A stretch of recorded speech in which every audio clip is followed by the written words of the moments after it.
Guerreiro Ramos. A Redução Sociológica. Prefácio à segunda edição. Escrito por Guerreiro Ramos em 1963. Tal como se encontra exposto neste livro, a redução sociológica não representa momento final de um processo de indagação. É certo que marca o amadurecimento de uma concepção que se encontrava fragmentariamente formulada e aplicada em estudos anteriores do autor, notadamente os reunidos em Cartilha Brasileira do Aprendiz de Sociólogo, 1954, depois republicada em Introdução Crítica à Sociologia Brasileira, 1957. Desde 1953, o autor se empenhara num esforço revisionista, isto é, se colocará em frontal dissidência com as correntes doutrinárias, os métodos e processos dominantes no meio dos que, entre nós, se dedicavam ao trabalho sociológico.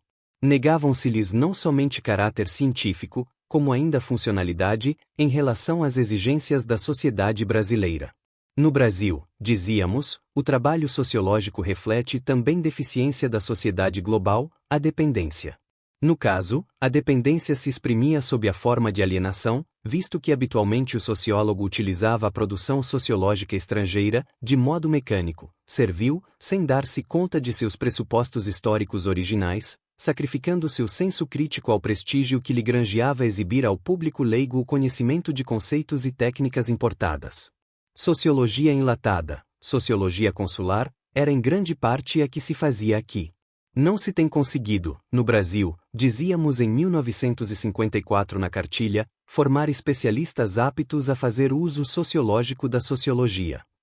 A despeito da resistência tenaz que, por vezes até com feição agressiva, se organizou contra essa orientação renovadora, depressa ela empolgou o público instruído que constitui o mercado da produção sociológica. Os sociólogos de velha feição, mais capazes, renderam-se à validade da crítica, pouco a pouco, adaptaram-se aos novos critérios de trabalho científico. Os menos capazes perderam a preeminência, de que porventura desfrutavam. E, em 1956, já escrevíamos no prefácio de Introdução Crítica à Sociologia Brasileira, abre aspas, creio estar superada a fase polêmica da sociologia nacional, fecha aspas. A redução sociológica, publicada em 1958, estava implícita em todos os meus estudos anteriores a essa data. Basta examiná-los para se ter disso irretorquível demonstração. Mas este livro, na forma e no conteúdo de 1958, não esgotara o sentido da atitude redutora, que presidia e preside aos nossos estudos. Em 1958, a fundamentação metodológica de uma sociologia nacional nos obsedava.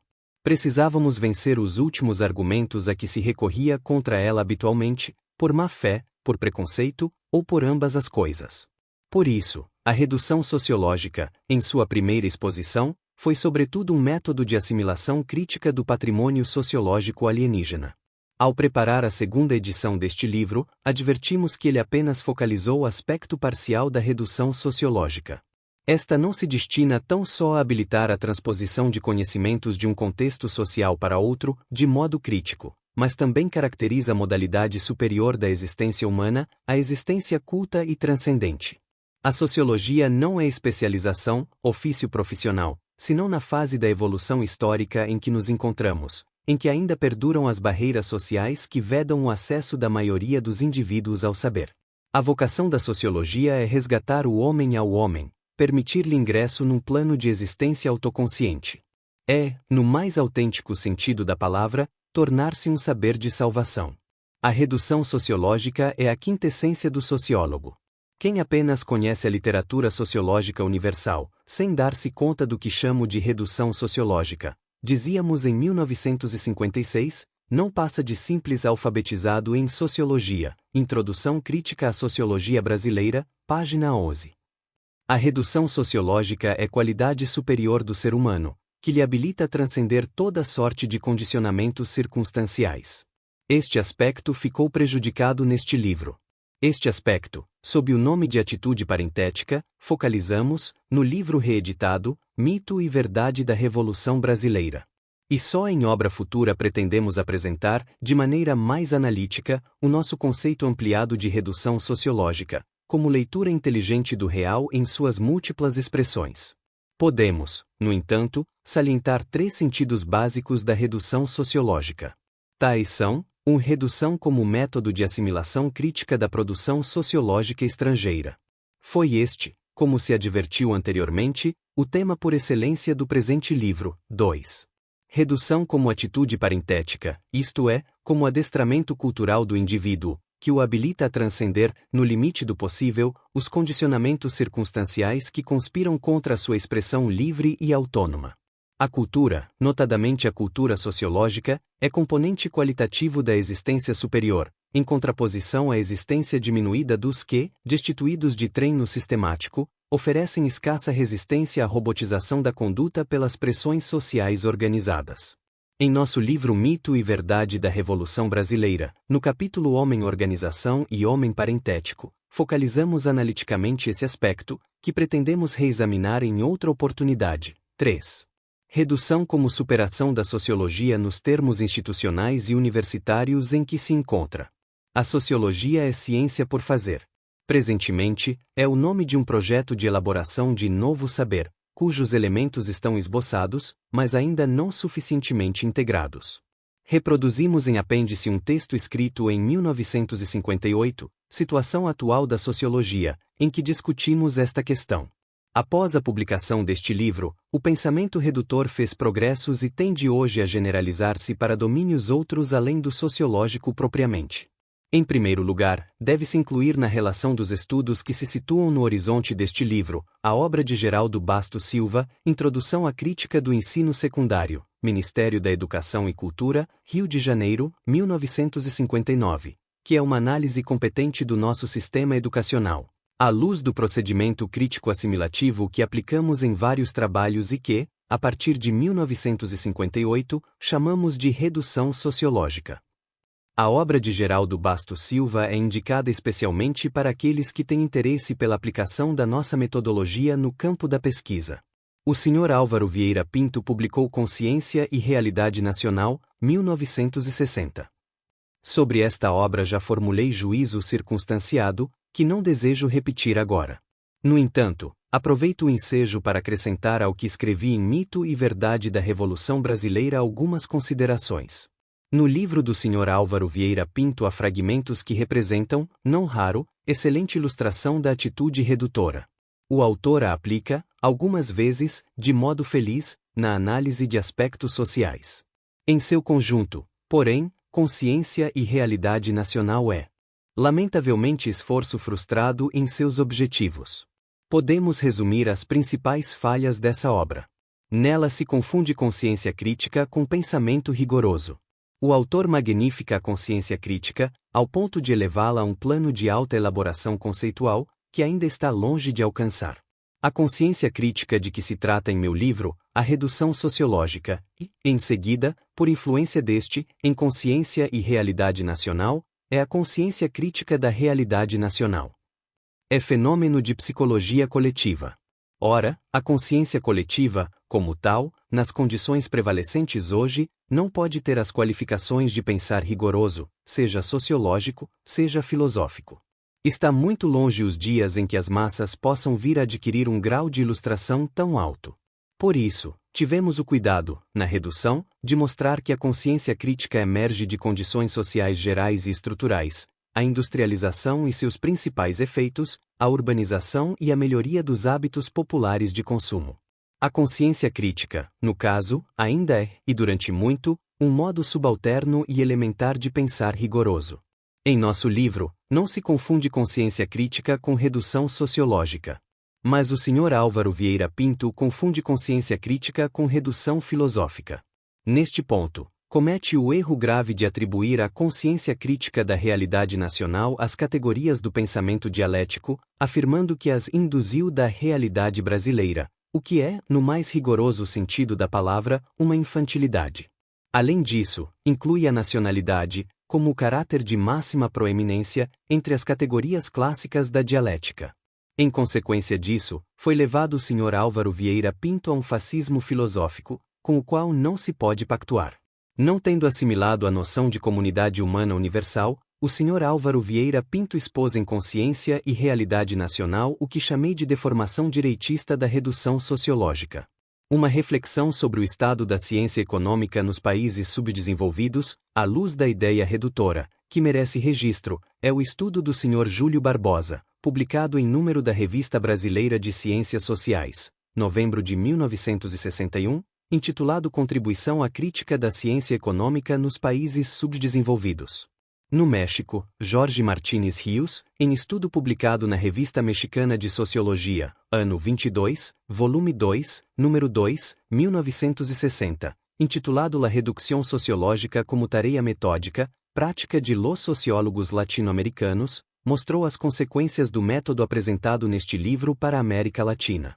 Ao terminar seu estudo, afirma Martínez Rios, abre aspas, estudar a redução sociológica é fundo, seguir o mesmo sinal que existe dela de impulsioná-la e praticá-la, é nobre tarefa para os sociólogos latino-americanos, sobretudo para aqueles que se acreditam com direito a pertencer ao setor intelectual não colonizado academicamente, fecha aspas. No mesmo sentido, já anteriormente, se tinha pronunciado outro sociólogo mexicano, Oscar Uribe Villegas, na introdução à edição espanhola deste livro, La Reducción Sociológica, México, 1959. No domínio estético, importa assinalar as afinidades entre o conteúdo deste livro e os ensaios doutrinários de poetas como Haroldo de Campos, vide a página intitulada Invenção, no Correio Paulistano de 27 de março de 60, e Mário Chamy, vide Literatura Praxis, Revista Praxis, ano 1, número 1, 1962. Em entrevista ao jornal Estado de Minas em 13 de agosto de 1961, afirmava Haroldo de Campos, abre aspas, como adverte Guerreiro Ramos em A Redução Sociológica, formou-se, em dadas circunstâncias, uma consciência crítica, que já não mais se satisfaz com a importação de objetos culturais acabados, mas cuida de produzir outros objetos nas formas e com as funções adequadas às novas exigências históricas, porque não são apenas de coisas, mas também de ideias. Esse processo é verificável no campo artístico, onde, por exemplo, a poesia concreta operou uma verdadeira redução estética com relação à contribuição de determinados autores que, fundamentalmente, elaboravam a linguagem do tempo, totalizando-a, e transformando-a sob condições brasileiras, no mesmo sentido em que Guerreiro Ramos fala de uma redução tecnológica, na qual se registra a compreensão do domínio do processo de elaboração de um objeto, que permita uma utilização ativa e criadora da experiência técnica estrangeira. Daí a captação, o passo à invenção. Lembre-se, finalmente, neste contexto, a frase lema de Mayakovsky, abre aspas, sem forma revolucionária não há arte revolucionária, fecha aspas. Fim da citação de Haroldo de Campos. O poeta Mário Chamy, em seu ensaio doutrinário Literatura Praxis, referiu-se ao, abre aspas, mal-entendido reinante em torno da redução sociológica, fecha aspas. De fato, ele existe e precisa ser discutido e caracterizado, para não incompatibilizar o nosso esforço com os que têm interesse pelo aperfeiçoamento científico da produção sociológica em nosso país. Na verdade, a metodologia que preside aos estudos publicados na cartilha, na introdução crítica e em A Redução Sociológica foi rapidamente assimilada por aqueles aos quais se destinavam esses livros. Mas dois mal-entendidos se formaram em torno da questão. A redução ganhou adeptos exaltados, que dela fizeram a expressão de um nacionalismo agressivo e intransigente, espécie de revanche, no domínio da cultura e da ciência, contra o pensamento alienígena. Desse uso, o representante mais qualificado é o Sr. Álvaro Vieira Pinto, que, em Consciência e Realidade Nacional, promoveu a nação, e até mesmo a nação brasileira, ao plano das categorias gerais do conhecimento, ao lado, por exemplo, da totalidade, da objetividade, da racionalidade.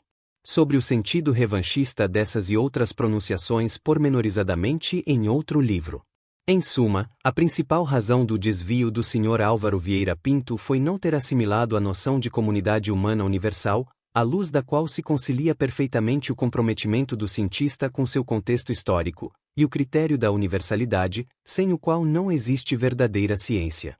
Lamentamos ter que desautorizar, como desnaturação do nosso pensamento, o esforço hercúleo do Sr. Álvaro Vieira Pinto. Mas a adesão insensata corresponde, num polo oposto, a combate insensato às nossas ideias e à nossa posição. Desde 1954, com a publicação da cartilha, surgiram, nos círculos que se dedicam à ciência social em moldes convencionais, manifestações emotivas de hostilidade, ora brutais, sob a forma de injúrias e intimidações, campanhas difamatórias, ora disfarçadas com considerações metodológicas. Esse tipo de crítica exacerbada, por sua intrínseca invalidade, anula-se por si mesma. Tanto assim que, hoje, em 1964, já quase desapareceu, remanescendo, da antiga truculência, uma que outra expressão de ressentimento, que não tem como e porque deva ser obviamente levada a sério. E por falar em levar a sério, devemos focalizar a mais qualificada crítica que um representante ilustre da nossa sociologia convencional escreveu contra nossa orientação, o Sr. Florestan Fernandes, no opúsculo O Padrão de Trabalho Científico dos Sociólogos Brasileiros, edição da Revista Brasileira de Estudos Políticos, 1958. Este estudo constitui magnífico contraponto de nossas ideias, e sua leitura e análise seria de grande interesse para quem desejar ter um flagrante modelar da falácia do que chamávamos, em 1953, de sociologia consular, e dos becos sem saída a que conduz mesmo personalidades bem dotadas como o professor paulista, Sr. Florestan Fernandes. Preliminarmente resumiremos as principais debilidades científicas que, a nosso ver, apresenta o trabalho do professor paulista. O confunde a ciência sociológica em hábito com a ciência sociológica em ato. O autor não ultrapassou a área informacional da sociologia. Por isso, o trabalho em pauta reflete uma ideologia de professor de sociologia, antes que atitude científica de caráter sociológico diante da realidade. 2. A crítica em apreço ilustra como algo mais do que a informação e a erudição, é necessário para habilitar ao estudioso a fazer uso sociológico dos conhecimentos sociológicos ou, em outras palavras, para a prática da redução sociológica. 3. Pressupõe a referida crítica falsa noção das relações entre teoria e prática no domínio do trabalho científico, e assim tende a hipostasiar a disciplina sociológica, tornando-a um conhecimento superprivilegiado. Na cartilha escrevemos, abre aspas, na utilização da metodologia sociológica, os sociólogos devem ter em vista que as exigências de precisão e refinamento decorrem do nível de desenvolvimento das estruturas nacionais e regionais. Portanto, nos países latino-americanos, os métodos e processos de pesquisa devem coadunar-se com os seus recursos econômicos e de pessoal técnico, bem como com o nível cultural genérico de suas populações. Fecha aspas, cartilha, página 17. Contra essa proposição levantou-se enorme celeuma no círculo de nossos sociólogos convencionais, os quais a proclamaram absurda e errônea. Afirmou-se que nós preconizávamos que um país subdesenvolvido deveria ter uma sociologia subdesenvolvida. O tom altamente emocional da oposição que suscitamos involuntariamente impediu um debate sereno e objetivo da tese. De fato, se a recomendação citada fosse incitamento ao desespero e à subciência, ela cairia por si. Para combatê-la, não seria necessário gastar em si tanto papel e tantos esforços, que não vem ao caso caracterizar, contra a pessoa do autor e suas ideias. Tudo isso foi vão, como demonstra, além de outras circunstâncias, o acolhimento que a cartilha mereceu em 2 edições esgotadas. O público compreendeu o que dizíamos. Alguns sociólogos, no entanto, tiveram até dificuldade de entender o texto em seu exato significado. Rebatendo-o, afirmou o Sr. Florestan Fernandes, com dramática seriedade, que o sociólogo deveria realizar as pesquisas, abre aspas, de acordo com os padrões mais rigorosos de trabalho científico, fecha aspas. Citação de Florestan Fernandes, página 64. E que, abre aspas, nenhum cientista conseguirá pôr a ciência a serviço de sua comunidade, sem observar de modo íntegro e rigoroso as normas e os valores que regulam a descoberta, a verificação e a aplicação do conhecimento científico, fecha aspas. Citação de Florestan Fernandes, página 59. Ninguém contestará ao Sr. Florestan Fernandes. Mas é lamentável que ele julgue ter apresentado argumento válido contra nossa proposição e julgue ainda que o público leitor de obras sociológicas se convencerá de que contra nós tem apresentado ponderação pertinente.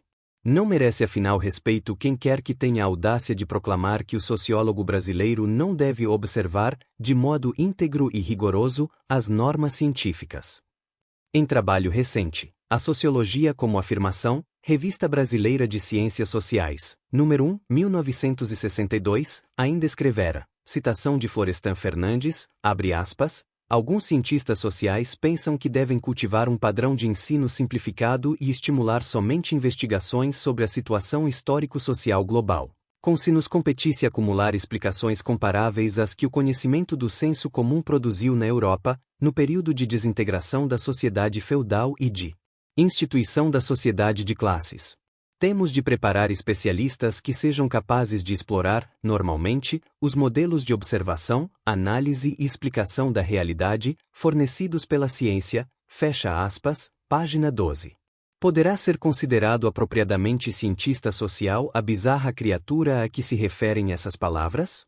Ou não existe tal criatura, ou o Sr. Florestan Fernandes não consegue exprimir, com exatidão, o pensamento de que discorda. No que nos diz respeito, o professor paulista incorre em inexatidão. Sustentamos, hoje, em toda a linha, nossa proposição de 1953. Ela nos foi ditada pela experiência e não reflete nenhum culto livresco. Tínhamos, naquela ano, ultimado nossos estudos sobre o problema brasileiro da mortalidade infantil.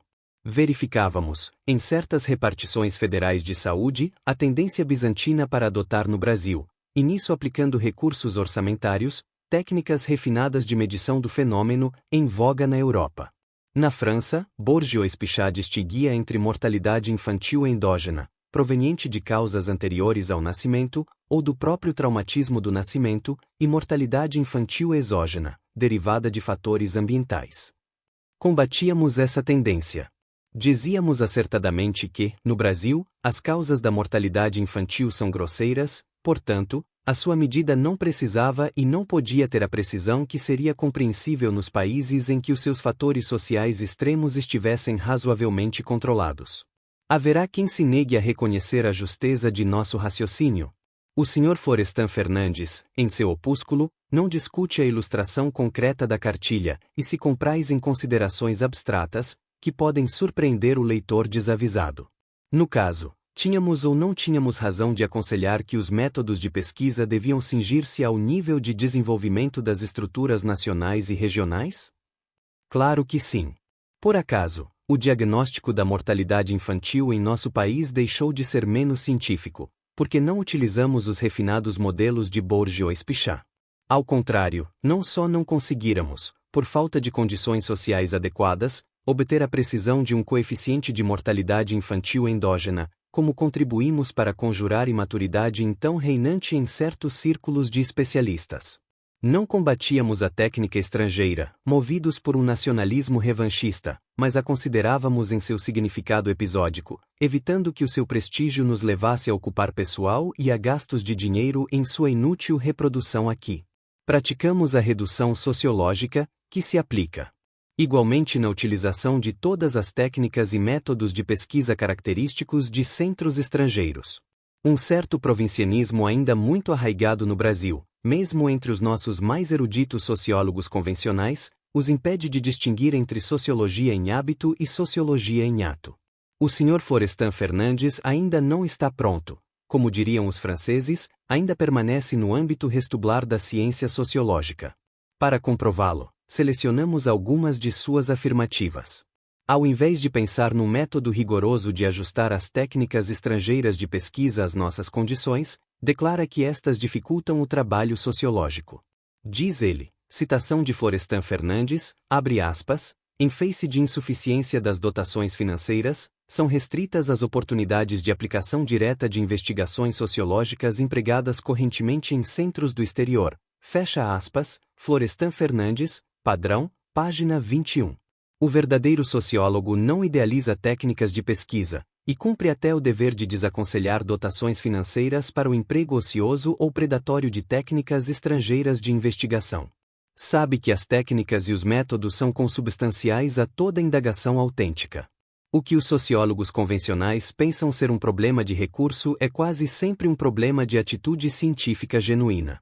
Citação de Florestan Fernandes, abre aspas. Como salientam as principais autoridades na matéria, os cânones científicos de investigação sociológica ainda não se encontram estabelecidos de maneira firme e universal. Fecha aspas, Florestan Fernandes, padrão, página 42.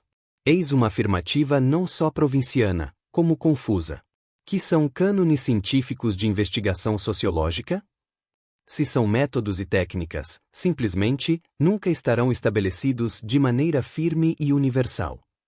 Se os princípios gerais do raciocínio sociológico têm outros atributos de firmeza e universalidade, mas também se encontram sujeitos à historicidade.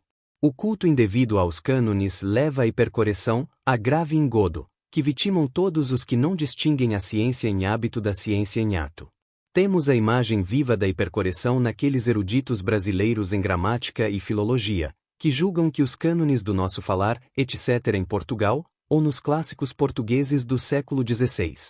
A hipercorreção em sociologia é uma contradição em termos, mas dela não estão isentas de todo afirmativas como as seguintes do Sr. Florestan Fernandes. Citação de Florestan Fernandes, abre aspas, temos de formar especialistas de real competência em seus campos de trabalho, que suportem o confronto com colegas estrangeiros, fecha aspas, a sociologia, página 13, ou, abre aspas. Nas condições em que nos achamos, temos que nos contentar com os conhecimentos importados de outros centros de investigação sociológica, fecha aspas, padrão, página 79. Há, nessas afirmativas, muito pouco de sociologia. Muito de consciência mistificada e alienada. O que nos impõe aos colegas estrangeiros não é o conhecimento por coeur de suas produções, mas o domínio do raciocínio que implicam, e que habilita os sociólogos a fazer coisas diferentes em circunstâncias diferentes, sem prejuízo da objetividade científica. É esdrúxulo advogar ou condenar a importação de conhecimentos. Todos os países são importadores de ciência.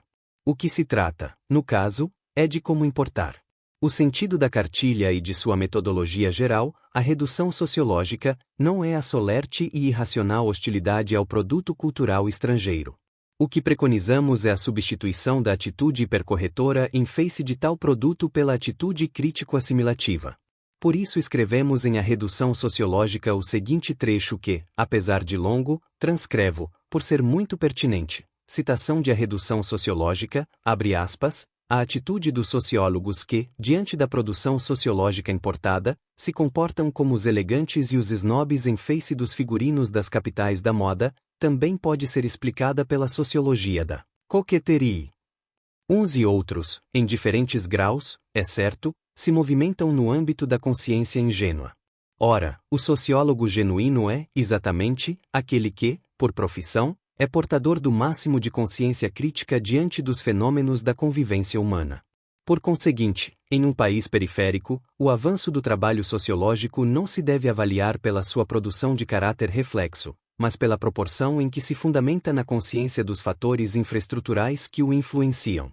A capacidade de utilizar sociologicamente o conhecimento sociológico é que caracteriza o especialista de real categoria. O sociólogo que indata per sistema, sendo desprovido desta capacidade, ilustra um caso de dandismo no domínio da sociologia. Nos países periféricos, a sociologia deixará de ser atrasada na medida em que se liberta do dileto de prestígio e se orienta no sentido de induzir as suas regras do contexto histórico-social em que se integra. Esse tipo de sociologia se adequa só mediante um esforço muito maior que o de mera aquisição de ideias e de informações especializadas. Exige a iniciação numa tradição intelectual, numa intuição intelectual que pode ser definida com a palavra hábitos, na acepção que os antigos a empregavam. Com efeito, é preciso distinguir a expressão hábitos de sociologia em ato, nas acepções filosóficas dos termos. O que Aristóteles chamava exis e os escolásticos hábitos é uma aptidão inata, ou adquirida pelo treinamento. A cada ciência corresponde um hábitos específico. O físico é menos uma pessoa que tenha lido muitos livros de física do que alguém apto a reagir diante dos fatos, segundo determinadas regras e referências conceituais. Coisa semelhante se dirá de qualquer outro cientista. Dir-se-á também que o mero alfabetizado em sociologia, por mais erudição que exiba e seja informadíssimo, não é sociólogo. Distinguindo-a entre hábitos de dar em ato, imagina Jacques Maritain, em seu livro Arte Scolastique, um artesão aprendendo, capaz de trabalhar 15 horas por dia na aquisição do conhecimento teórico e das regras de uma arte, mas no qual o hábitus não germina. Este esforço jamais fará dele um artista. é só o impingirá de permanecer mais infinitamente atrasado do que até a criança ou o selvagem portador de um simples dom natural. Redução é precisamente o contrário de repetição. A mera repetição analógica de práticas e estudos contrariam a essência da atitude científica, porque perde a particularidade constitutiva de toda a situação histórica. Fecha aspas, Guerreiro Ramos, a redução sociológica. Os nossos sociólogos convencionais não estão em condições de opinar e aconselhar acertadamente, no tocante à institucionalização do ensino sociológico, em particular, e do ensino em geral, por se mostrarem manifestamente imperitos na prática da sociologia. Passamos assim ao segundo ponto que destacamos no trabalho em exame do professor Paulista. As considerações do Sr. Florestan Fernandes sobre a matéria são, além de errôneas e perigosas. O Sr. Florestan Fernandes faz ideia muito simplificada das razões do atraso da sociologia em nosso país. Parece ser-lhe estranho o imperativo preliminar de reformar a própria atitude metódica do sociólogo brasileiro em face do patrimônio científico alienígena. Descurando disso, supervaloriza aspectos financeiros de nosso trabalho sociológico, relevantes sem dúvida, mas subsidiários e adjetivos. Diz, taxativamente, citação de Florestan Fernandes, abre aspas, o conhecimento científico não possui dois padrões, um adaptável às sociedades desenvolvidas, outro acessível às sociedades subdesenvolvidas, fecha aspas, a Sociologia, página 12. Qualquer que seja o sentido de que se entende por padrões, na verdade, o Sr. Florestan Fernandes, no que diz respeito à sociologia estrangeira, é um hipercorreto. Em nenhum momento dá sinal de compreender que, num país subdesenvolvido, não logra caráter científico o trabalho sociológico, senão quando se compadece com certas regras adjetivas, de natureza histórico-social, que distinguem o seu padrão do padrão alienígena. Essas regras, é óbvio, não afetam os princípios gerais do raciocínio sociológico. O professor Paulista não só se proclama como se orgulha de ser leigo nesse campo de cogitações. Por isso não é espantoso que impute à falta de dotações orçamentárias deficiências cujos determinantes reais lhe escapam totalmente à percepção. De modo obsedante fala da penúria financeira, citação de Florestan Fernandes, abre aspas, é justamente nas áreas do ensino e da pesquisa que são maiores as oportunidades de inovação institucional.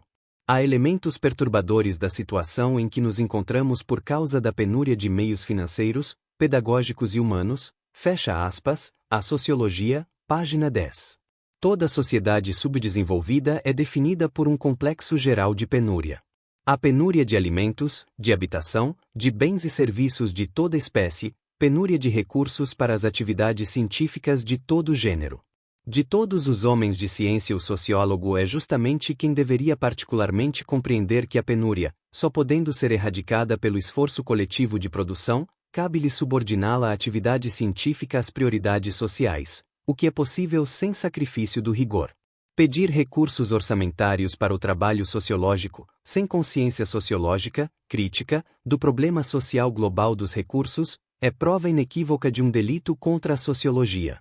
Na cartilha escrevemos essa proposição, que o Sr. Florestan Fernandes condena com veemência. Citação da cartilha, abre aspas, no estágio atual de desenvolvimento das nações latino-americanas, em face das suas necessidades cada vez maiores de investimento em bens de produção, é desaconselhável aplicar recursos na prática de pesquisa sobre detalhes da vida social, devendo-se estimular a formulação de interpretações genéricas dos aspectos global e parciais das estruturas nacionais e regionais. Fecha aspas, cartilha, página 16. Nossos sociólogos convencionais são infinitamente alienados no tratamento destas questões de política científica. Avaliam as necessidades do trabalho sociológico por critérios abstratos, sumários e analógicos. Na crítica do Sr. Florestan Fernandes, não há o mais leve indício de que ele tenha ideia de uma política geral do trabalho sociológico em nosso país, induzida da fase atual em que se encontra o seu processo de desenvolvimento. Ele julga que o padrão de trabalho científico dos sociólogos brasileiros deva ser idêntico, que nada tem a ver com as particularidades históricas e sociais do país. Citação de Florestan Fernandes, abre aspas, o padrão de trabalho intelectual, explorado nos diversos ramos da investigação científica, é determinado, formalmente, pelos mesmos valores e ideias do saber científico, fecha aspas, padrão, página 11. Para se ter uma ideia do formalismo em que está vazada a apreciação do Sr. Florestan Fernandes, é preciso ler-se o opúsculo em exame. Não raro torna-se difícil, se não impossível, compreendê-lo. Além de não ilustrar de modo concreto suas considerações teóricas, nem se dar ao ensejo de desejar o sentido de certos termos. São, por exemplo, vagos os significados de padrão, normas, valores, ideias. Na cartilha, todas as críticas estão referidas a situações concretas. O Sr. Florestan Fernandes não as discute. É provável que o leitor do opúsculo, desprevenido, ignorando o texto da cartilha, admita que nós preconizamos um nacionalismo sociológico incompatível com as regras científicas do raciocínio. Esperamos da boa fé de quem ler este livro a compreensão exata do nosso pensamento. No plano geral do raciocínio sociológico, as normas, valores e ideias transcendem as particularidades históricas de cada sociedade nacional. No terreno concreto, porém, a utilização prática do saber sociológico obedece, em cada sociedade nacional, a normas, valores e ideais específicos, que refletem a particularidade histórica de sua situação. Devem ser pesquisados e compreendidos pelo sociólogo e assim tornarem-se pontos de referência de uma política do trabalho científico. Sem essa consciência política, o sociólogo não está habilitado a tirar partido, de modo socialmente positivo, dos recursos disponíveis. Pode ainda aceitar ajudas financeiras externas para a realização de pesquisas e investigações, cujo sutil propósito é distrair a intelectualidade de tarefas criadoras do ponto de vista nacional. São justamente os sociólogos convencionais os mais bem pagos do Brasil, os preferidos das organizações externas financiadoras de investigações. Mas todo mundo sabe que é nula a participação dos sociólogos convencionais no esforço que, em nossos dias, se vem realizando no Brasil no sentido de formular um legítimo pensamento sociológico nacional. Este pensamento está surgindo, à revelia e contra a resistência deles. O sociólogo de um país subdesenvolvido, mais do que qualquer outro indivíduo, tem o dever de procurar meios e modos de transcender a penúria financeira e fazer seu trabalho, com o maior rigor técnico e científico, a despeito dessa penúria. Não é inteligente, nem muito menos sociológico, levar à conta de penúria financeira a debilidade de um trabalho científico, que decorre principalmente de uma alienada atitude metódica diante do saber e da realidade nacional. O formalismo induz o Sr. Florestan Fernandes a afirmações de gritante teor ingênuo. Diz ele, citação de Florestan Fernandes, abre aspas, excluindo-se a produção dos sociólogos estrangeiros, que lecionaram entre nós, as primeiras tentativas de vulto, na exploração de alguns assuntos definidos sistematicamente da investigação sociológica, fizeram-se sentir em contribuições posteriores a 1930, de Fernando de Azevedo e de Emílio Vilens, fecha aspas. Padrão, páginas 56-57. Essa afirmativa demonstra, como temos repisado, que pode coincidir, na mesma pessoa, um alto nível de informação sociológica com incapacidade crítica. Identificando o conhecimento sociológico com a sociologia em ato, o Sr. Florestan Fernandes acredita que no Brasil a sociologia só começa com as escolas de sociologia. Os autores a que se refere acima e aos quais atribui uma importância extravagante, desproporcional à que realmente representam, são, por assim dizer, sociólogos didáticos, escritores escolares. Como tal, tiveram inegável importância, difundindo ensinamentos úteis. Nunca foram, não são, porém, propriamente sociólogos, como foram, apesar de suas normais deficiências, homens como Visconde de Uruguai, Silvio Romero, Euclides da Cunha, Alberto Torres e Oliveira Viana, em suas respectivas épocas. Esses autores são momentos ilustres de um pensamento sociológico brasileiro, que utilizaram, com subsídios, as contribuições estrangeiras. Todos esses homens tinham o que fazer, tarefas sociológicas próprias e larga consciência de que a medida por excelência do trabalho sociológico é a sua funcionalidade em relação à realidade nacional. Por isso, o público não sabe hoje quem são Fernando de Azevedo e Emílio Vilens, mas continua a ler aqueles autores e em suas obras encontrando esclarecimentos úteis à compreensão objetiva do passado e do presente. Os trabalhos do Sr. Emílio Vilens só têm interesse escolar. Seus estudos sobre aculturação e assimilação constituem competentes provas de sua atualização didática, mas além de não conterem nenhuma contribuição no campo da teoria pura, nada mais representam que exercícios São um episódio da história do ensino da sociologia no Brasil. Não contam, porém, como episódio da história do pensamento sociológico brasileiro. É, pois, exagero, se não sectarismo, afirmar-se que, citação de Florestan Fernandes, abre aspas, como atestam as contribuições pioneiras de Emílio Villens, aí se acha a fonte da revolução empírica e teórica porque passou a sociologia entre nós, nos últimos 25 anos, fecha aspas, a sociologia, página 17. Esse modo de ver do Sr. Florestan Fernandes demonstra o caráter de ideologia de professor que tem as suas considerações. Daqui a 50 anos, é preciso advertir, não serão os Emílio Villens de hoje, mas o Silvio Romero de hoje que estarão vivos na memória e na gratidão dos estudiosos. O Silvio Romero de hoje são até mais atualizados em informação sociológica do que os Emílio Villens de hoje. Apenas, a diferença destes últimos, sabem fazer uso sociológico da sociologia. O opúsculo do Sr. Florestan Fernandes, o padrão de trabalho científico dos sociólogos brasileiros, é um texto inestimável como documento da ideologia de professor de sociologia no Brasil. Entre os traços salientes dessa ideologia, dois merecem destaque: o provincianismo e o bovarismo. O Sr. Florestan Fernandes paga enorme tributo ao provincianismo quando se acredita no dever de zelar pela pureza da sociologia, e julga-se destine a ser levado demasiadamente a sério o âmbito do saber academicamente chamado de sociológico.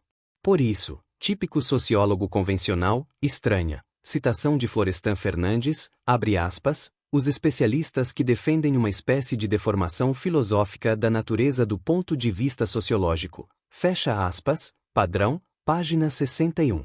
Abre aspas. O perigo de semelhante orientação, afirma o professor paulista, é evidente. Ele faria com que os sociólogos optassem deliberadamente por modelos pré-científicos de explicação da realidade social, fecha aspas, padrão, página 61. Mas as coisas se passam justamente ao contrário do que imagina o Sr. Florestan Fernandes. A institucionalização da sociologia, ao lado de benefícios, acarreta malefícios, entre os quais o de levar estudiosos de escassa habilitação crítica a pensar que os critérios da cientificidade sejam livrescos ou institucionais. Esses critérios têm de ser procurados na estreita relação entre teoria e prática. A sociologia, na forma institucional como assumiu após a morte de Augusto Comte, nós a consideramos como distorção de um esforço de criação de uma teoria social científica, que se vinha realizando desde o século XVIII. Neste livro, publicamos um texto, elaborado em 1958, em que discutimos essa tese. Os grandes sociólogos o foram apesar do conceito institucional de sociologia, que o Sr. Florestan Fernandes idealiza. Se fosse válida sua argumentação, a sociologia seria disciplina de esotéricos, e Comte, Marx, Max Weber, Durkheim, Mannheim e Gurvit não seriam sociólogos, pois todos esses autores sofrem da deformação filosófica vituperada pelo Sr. Florestan Fernandes. Hoje, mais do que nunca, a disciplina sociológica se afigura a todo estudioso sério por fator, tão agudo é a crise que abala os seus fundamentos. Constitui formidável desautorização defender a pureza da sociologia, desconhecendo o grande debate que se trava, em nossos dias, sobre a questão da reforma do saber. O solipsismo sociológico só atende a interesses extracientíficos da burocracia parasitária, gerada pela prematura institucionalização do ensino da sociologia. O bovarismo é outra falácia em que incorre o Sr. Florestan Fernandes. Consiste em extremar a distância entre o mundo dos sociólogos e o dos leigos, ao ponto de considerá-los cindidos, o que, obviamente, é falso. O Sr. Florestan Fernandes reitera, repisa a distinção entre cientistas e leigos e parece considerá-la como ideal. Considera, abre aspas, o cientista como participante de um cosmos cultural autônomo, fecha aspas, citação de Florestan Fernandes, padrão, página 15 e afirma que, abre aspas, o sistema científico pode ser entendido, ontologicamente, como uma subcultura, fecha aspas, citação de Florestan Fernandes, padrão, página 16. Nas condições atuais da civilização existe, de fato, essa distância que, até certo ponto, é necessária. Mas o saber científico, e, em particular, o sociológico, só é largamente privilégio de círculos restritos por força de condições históricas que limitam o acesso das massas ou dos leigos à cultura. Caminhamos, porém, para uma etapa em que tende a diminuir a força inibitória da popularização do saber que em aquelas condições. Podemos imaginar uma sociedade limite, que entre, no futuro, da evolução histórica, em que a ciência, sobretudo, a sociologia, será ingrediente da conduta ordinária dos cidadãos, em que a qualidade das relações sociais será tão elevada que o indivíduo receberá, difusamente, no processo informal da convivência, larga parte do conhecimento sistemático, que hoje só nas escolas e faculdades se adquire. A vocação da sociologia, aliás, é tornar-se saber vulgarizado. A sociologia se volatilizará no processo social global. Estas afirmativas devem escandalizar o aristocratismo do professor paulista. Passemos a outra ordem de considerações mais pertinentes. O Sr. Florestan Fernandes deveria refletir sobre este fato. Há hoje sociedades avançadas que passam sem sociologia e sem sociólogos, no sentido em que o professor paulista entende essas palavras. E passam, aliás, muito bem. Haverá mesmo a distinção entre sociólogos e leigos na escala em que o Sr. Florestan Fernandes imagina? Positivamente, não. O professor paulista é ideólogo de uma sociologia insustentável, que nunca existiu, não existe, nunca existirá. A sociologia não é exterior à sociedade global. Pode, é certo, transcender a conduta vulgar, mas dentro dos limites precisos pela sociedade global, à maneira do que lembrava Karl Marx, na terceira tese sobre Feuerbach, quando apontava o utopismo dos pensadores do século XVIII, que queriam educar os outros, esquecendo-se que, abre aspas, o educador também deve ser educado, fecha aspas, citação de Karl Marx. E que, só no mundo das quimeras, a sociedade está dividida em duas partes, uma muito acima da outra. O Sr. Florestan Fernandes lamenta a influência dos leigos, padrão, página 28, e não oculta o seu anelo. Diz ele, abre aspas, o ideal seria uma situação diferente, que garantisse aos cientistas a oportunidade de encarregarem-se dessas decisões ou de exercerem maior influência nas circunstâncias, fecha aspas, padrão, página 27. Vemos, assim, que, embora o Sr. Florestan Fernandes seja portador de insígnias institucionais que o convencionam como sociólogo, emite juízos essencialmente leigos. O que se diz no opúsculo em exame não ultrapassa o âmbito laico da sociologia, é pré-sociológico, pré-científico. O Sr. Florestan Fernandes se faz porta-voz do infortúnio da sociologia convencional e lástima que, abre aspas, políticos, jornalistas, ensaístas, romancistas, historiadores, folcloristas qualifiquem como sociológicas, com a maior boa-fé, produções intelectuais que não têm nenhuma relação com os propósitos de investigação sociológica propriamente dita. Fecha aspas, padrão. Página 29. Em qualquer sociedade atual, que melhor gente haverá do que políticos, jornalistas, ensaístas, romancistas, historiadores, folcloristas? Se esses gente não entende a sociologia propriamente dita, é sinal de que, nesta, algo está errado. O infortúnio a que estão condenados os sociólogos convencionais é um julgamento social. Um escrito recente do Sr. Florestan Fernandes revela indícios de que o professor paulista está lutando contra os preconceitos escolásticos. O escrito ainda tem muito de esoterismo, mas ao terminá-lo o autor escreve páginas que nos inspiram a convicção de que o professor paulista está em processo de autocrítica. Diz ele, abre aspas, o sociólogo, como homem da sociedade de seu tempo, não pode omitir-se diante do dever de pôr os conhecimentos sociológicos a serviço das tendências de reconstrução social, fecha aspas. Citação de Florestan Fernandes, A Sociologia, página 39. Quem conhece os escritos do professor paulista se dará conta de que essa frase é, nele, indicativa de uma revolução interior. O Sr. Florestan Fernandes já escreve sobre a sociologia militante. Temos a esperança de que se torne, em breve, um sociólogo militante. Só então se eliminará sua resistência à redução sociológica. A primeira edição deste livro suscitou a elaboração do mais eminente documento crítico que um militante do Partido Comunista já produziu no Brasil. Refiro-me ao ensaio Correntes Sociológicas no Brasil, de autoria do Sr. Jacob Gorender em Estudos Sociais, números 3-4, de setembro a dezembro de 1958. Ali, a redução é exposta e analisada em alto nível de competência e integridade, o que não é comum entre os intelectuais adeptos do PCB, notadamente quando apreciam a produção dos que discordam de suas posições teóricas. A estimulante apreciação do Sr. Jacob Gorender é reproduzida na íntegra em apêndice desta edição, para que se possa melhor avaliar a pertinência das objeções que, a seguir, faremos a certos reparos daquele autor. A militância nos quadros do PC empobrece o horizonte do intelectual. Nem mesmo um pensador extraordinariamente bem dotado e capaz, como o Sr. Jacob Gorender, escapa a essa estreiteza específica. É por demais notório o sectarismo em que incorre o autor em seu julgamento. O Sr. Gorender tem uma visão conspirativa dos assuntos e autores.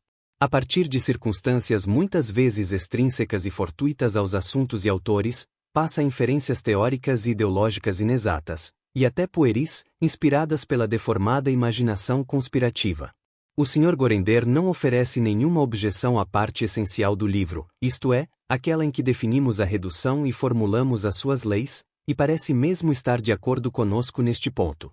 No entanto, afirma que malogramos, que nos salvamos pela metade e justifica esse veredicto recorrendo aos aspectos adjetivos de nossa obra. Citamos e valorizamos autores que estão no índex do marxismo-leninismo, como Jaspers, Husserl, Heidegger, Karl Mannheim, sem, no entanto, aderir ao sistema de nenhum deles. Isto é bastante para que o Sr. Gorender veja em a redução um subjetivismo que não existe.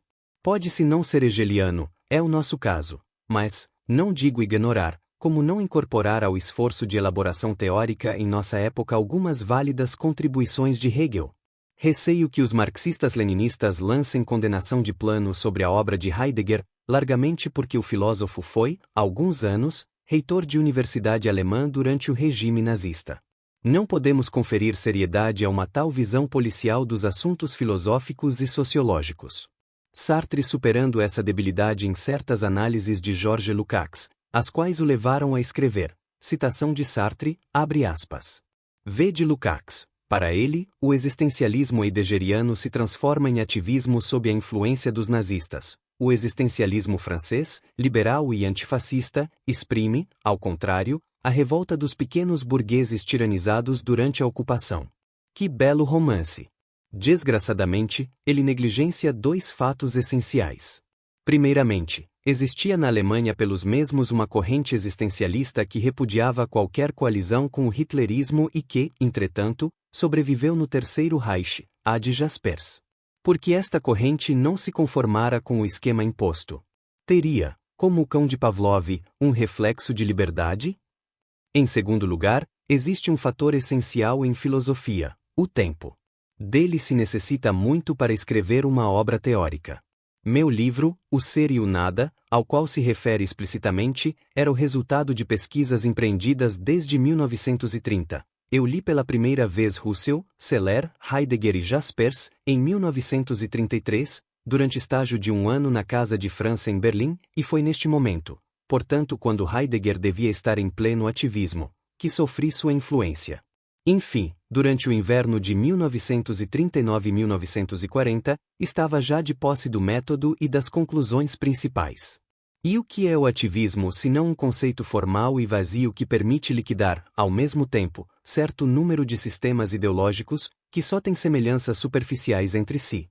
Heidegger jamais foi um ativista, ao menos quanto tanto que engajamento em obras filosóficas. A própria palavra, por vaga que seja, testemunha a incompreensão do marxista em relação às outras correntes de pensamento. Sim, Lukács tem os instrumentos para compreender Heidegger, mas nunca o compreenderá, porque seria necessário aprender o sentido das frases que seja capaz, fecha aspas, Jean-Paul Sartre, Crítica da Razão Dialética, Paris, 1960, página 345. Tem razão Jean-Paul Sartre. Participo de algumas restrições que o Sr. Gorender faz a Jaspers, Husserl, Heidegger. Mas elas não atingem o nosso próprio pensamento exposto neste livro. A redução, em que se fundamenta todo o nosso trabalho sociológico, é, originalmente, uma intuição básica, resultante de nossa condição de intelectual brasileiro, sensível à necessidade de fundamentação teórica da cultura nacional. Mas o desdobramento analítico dessa intuição não se verifica no meio abstrato, e sim num espaço filosófico-cultural concreto, o do século XX, e Jaspers, Husserl, Heidegger, além de outros, são momentos concretos do saber do século XX em elaboração. Por isso, não podiam deixar de ser referências inevitáveis de nossa elaboração. O solipsismo marxista-leninista é atitude cultural menor, limitação que desarticula e sectariza o pensamento. Por isso, o Sr. Gorender escreve, apesar de sua lucidez, absurdos como este. Citação de Gorender, abre aspas, o Sr. Guerreiro Ramos se refere à instância de enunciados gerais que constituem o núcleo central do reducionismo sociológico. Mas os autores dos quais julga dever ser extraído esse núcleo de enunciados gerais Karl Marx, Comte, Spencer, George Simmel, Tonis, Max Weber, Maxeller, Durkheim, Gabriel Tarde, Vilfredo Pareto e outros. Aí se acrescentam esforços especiais para combinar o existencialismo com o marxismo. O ecletismo não se dá dentro de qualquer limite. Seria um dos piores pontos de partida para chegar a uma teoria sociológica íntegra e correta. Fecha aspas, página 347. Seria espantoso que as minhas referências não fossem esses e outros autores de idêntica formação. Como se pode formar um sociólogo razoavelmente competente se não extrai desses autores o núcleo de enunciados gerais da disciplina? Uri Mills observa que a sociologia não seria o que é hoje sem Marx. Mas é preciso acrescentar que, reduzida apenas à contribuição de Marx, sem o concurso daqueles autores que o Sr. Gorender repudia sem conhecer, nem sequer seria imaginável. Estou quase certo de que o Sr. Gorender não realizou estudos sistemáticos sobre nenhum daqueles autores, com exceção de Marx. Como, então, julga com ligeireza o que não conhece? O solipsismo marxista-leninista nega a herança docente do conhecimento, o contínuo teórico da comunidade dos pensadores, por vício sectário e conspirativo. Traz para o domínio do conhecimento, indebitamente, o princípio de luta pelo poder. O marxismo-leninismo é uma sofística, revestida de fraseologia filosófica e científica, a serviço da luta pelo poder. Porventura, acreditará o Sr. Gorender que Marx não extraiu o núcleo de seus enunciados gerais dos pós-socráticos, de Platão, de Aristóteles, de Descartes, de Leibniz, de Spinoza, de Kant, de Fichte, de Hegel? Se acredita, é lamentável. Só depois que se libertam da servidão intelectual que lhes impõe o marxismo-leninismo, os militantes de partidos comunistas, de efetiva vocação teórica, como Lukács e Gorender, atingem a plenitude de suas possibilidades criadoras. A história contemporânea o comprova. Aí estão, para demonstrá-lo, as retificações políticas que faz a si mesmo o hoje ex-membro do PC francês, Henri Lefebvre, em La Somme et le Reste. Alimentamos a esperança de que o Sr. Gorender, seguindo o exemplo de Lefebvre e outros, se desligue do PCB, e assim, a cultura brasileira o ganhe, com a sua íntegra capacidade normal, isenta da estreiteza que a limita e a dissipa. O Sr. Gorender escreve que a redução sociológica se inspira diretamente na redução fenomenológica de Russell e que neste filósofo se apoia o meu pensamento. Coincide com o Sr. Paulo Dourado de Guzmão, que nos atribui a criação de, abre aspas, uma técnica husserliana de acesso ao social, fecha aspas, Teorias Sociológicas, 1962, página 39, e nos inclui na Escola Fenomenológica em seu Manual de Sociologia, 1962, p. 246. Sobre este ponto, desejamos proceder a alguns esclarecimentos. Faz parte da instrução de todo aquele que se dedica seriamente aos estudos sociológicos o conhecimento elementar da fenomenologia, das linhas gerais do pensamento de Russell. Essa instrução nós a tínhamos quando escrevemos este livro. Mas, em 1958, não nos considerávamos fenomenólogos, no sentido restrito do termo. Não paramos, desde então, de estudar Russell, e, a despeito disso, ainda não nos consideramos fenomenólogos, nem temos a intenção de vir a sê-lo, stricto sensu. No entanto, é inadmissível que se possa ser sociólogo competente, sem um conhecimento elementar das ideias de Russell. Aliás, a fenomenologia é, hoje, largamente característica essencial da atmosfera cultural de nossa época. Como Messias Jourdain fazia prosa, muita gente hoje é fenomenólogo, sem ter disso consciência sistemática. A vedete de televisão e teatro, o motorista de táxi, o político, o romancista, o poeta e outros tipos, ainda que não tenham lido uma linha de Russell. A redução sociológica é husserliana menos porque aplica o método específico de Russell no estudo do social, do que porque participa da tendência geral do trabalho sociológico representativo do século XX.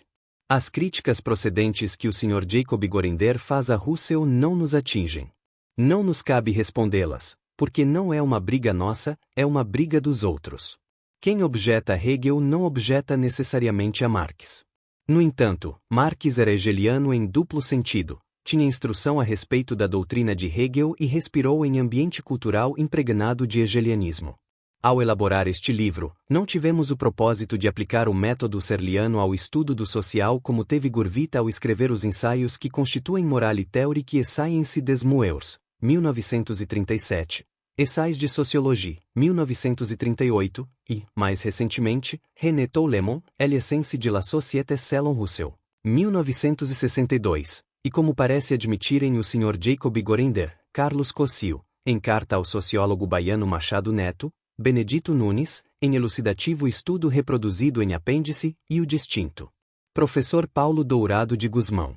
Prezamos tanto o esforço do professor Dourado de Guzmão no sentido de expor, sem sectarismo e equidistantes de igrejinhas, as correntes sociológicas no Brasil, que aqui retificaremos algumas de suas considerações a nosso respeito.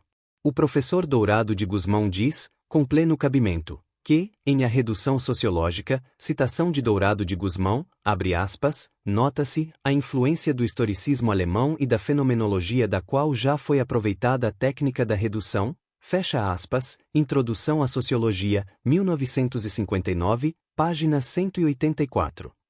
Não é, porém, pertinente o trecho que acrescenta em seu livro, Introdução à Sociologia, o qual, apesar de longo, passo a transcrever. Citação de Dourado de Guzmão, abre aspas, quanto à redução, em Sociologia, antes de Guerreiro Ramos, foi tratada por Gurvit, que, como é do conhecimento comum, reconheceu dever ser feita, em Sociologia. Análise dos níveis de profundidade da realidade social através da decomposição das suas várias camadas. Morale Theorie et Science des Mœurs, Paris, 1937, Ensaios de Sociologie. Paris, 1938 e Sociologie of Law, New York, 1942. Essa é a redução sociológica aplicada à sociologia do espírito nocítico. Esclarece Gurvit. O método de decomposição se inspira no método de inversão de Bergson ou na redução fenomenológica de Russell. Consiste, assim, na redução imanente, regressiva, mediante estádios sucessivos, para o que é diretamente conhecido na experiência da realidade social. Portanto, a sociologia deve usar a inversão redutiva ou a inversão e redução, eis o pensamento de Gurvit. Referindo-se a esse processo metodológico, Tollemon, Sociologie et Pluralisme Idéologique, Paris-Louvain, 1955, assim se pronuncia. Citação de Gurvit, abre aspas, essa redução é, ao mesmo tempo, uma inversão, porque o pensamento segue um caminho oposto à abordagem usual, que consiste em supor constantemente construções sobre construções, fecha aspas. Mas essas ideias metodológicas foram lançadas e praticadas por Gurvit sem serem, contudo, sistematizadas. Gurvit praticou a redução sociológica, mas não a estudou minuciosamente. É justamente no estudo sistemático, na análise e no desenvolvimento desse método que consiste a originalidade de Guerreiro Ramos, fecha aspas. Em primeiro lugar, insistamos, a redução sociológica não é, exatamente, aplicação da redução husserliana no estudo do social. Quem fez tal aplicação foi Gurvit nas obras que o professor Dourado de Guzmão cita. No texto deste livro, escrevemos em 1958, citação de Guerreiro Ramos, abre aspas, a redução sociológica, embora permeada pela influência de Russell, é algo diverso de uma ciência idética ou social, fecha aspas. O que tomamos de Russell foi menos o conteúdo filosófico do seu método do que um fragmento de sua terminologia. Além disso, jamais passou pela cabeça de Gurvit a ideia da redução sociológica como é concebida e exposta neste livro. Essa ideia é estranha a Gurvit, que não vive o problema da descolonialização do trabalho sociológico. Nem Gurvit, nem nenhum sociólogo antes de nós, ao que nos consta, usou mesmo a expressão redução sociológica. Com esses reparos, respondemos também ao Sr. Jacob Gorender, quando nos argui de fenomenologismo no sentido estrito. O estudo do Sr. Jacob Gorender poderia ser mais estimulante e qualificado, se despido de cacoetes habituais em que incorrem os adeptos do marxismo institucional. Nada é digno da inteligência do crítico aquela tirada panegírica em que fala do grandioso triunfo, do marxismo, numa área habitada por um terço da humanidade.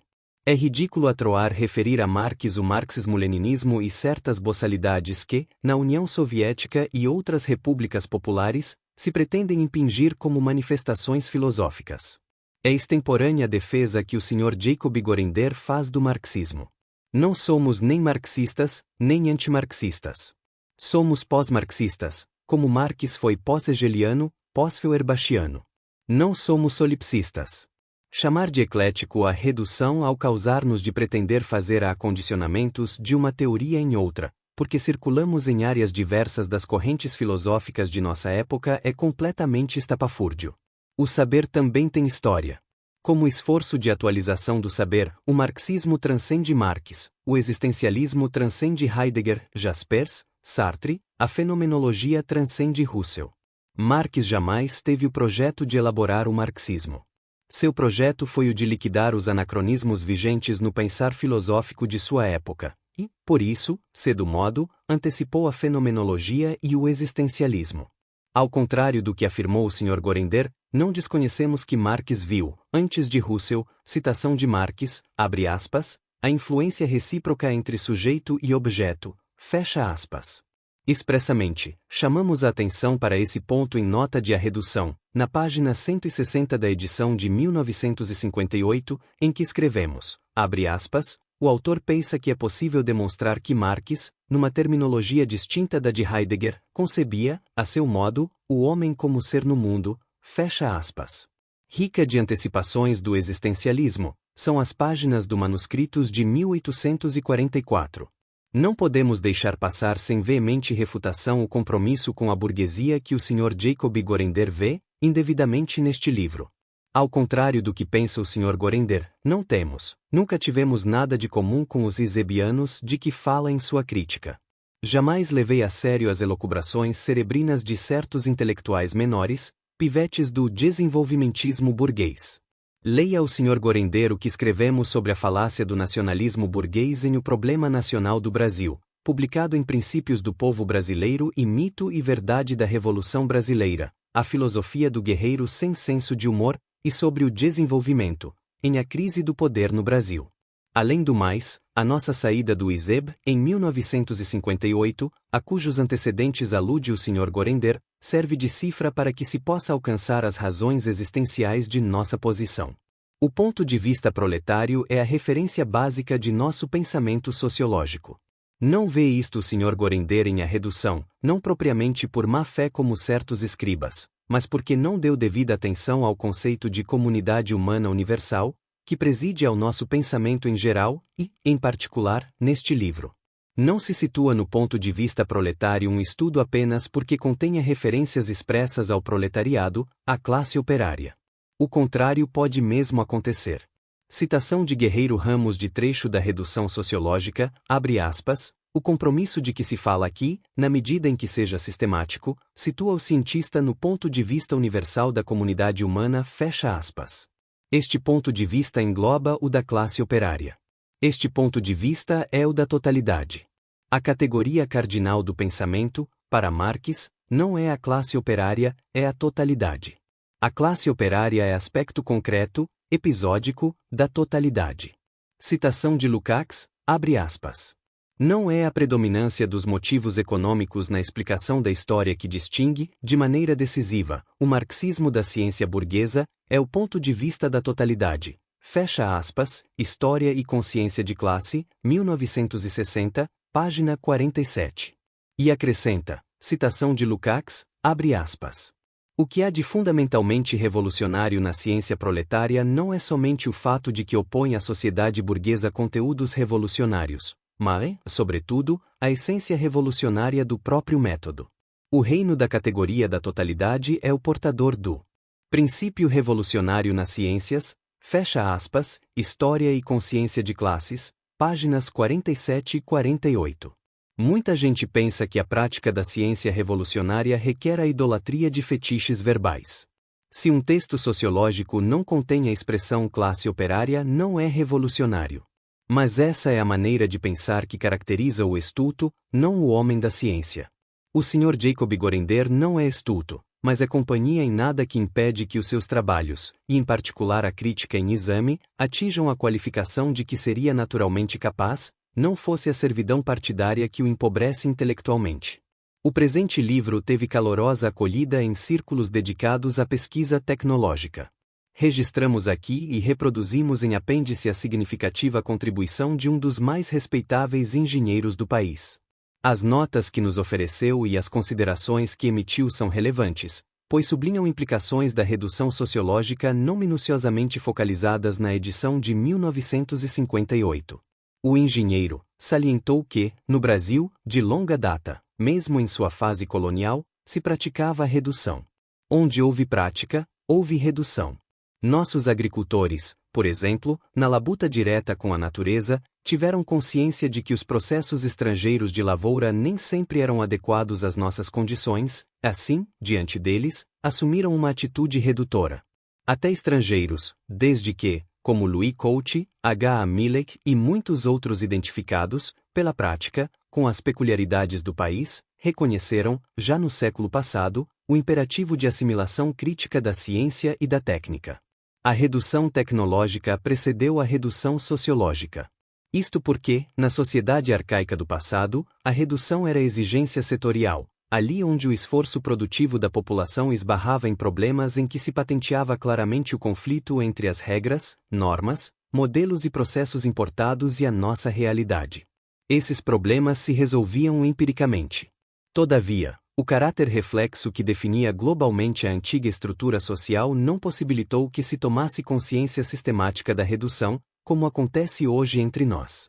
Propõe ainda o engenheiro o conceito auxiliar de teor ideológico.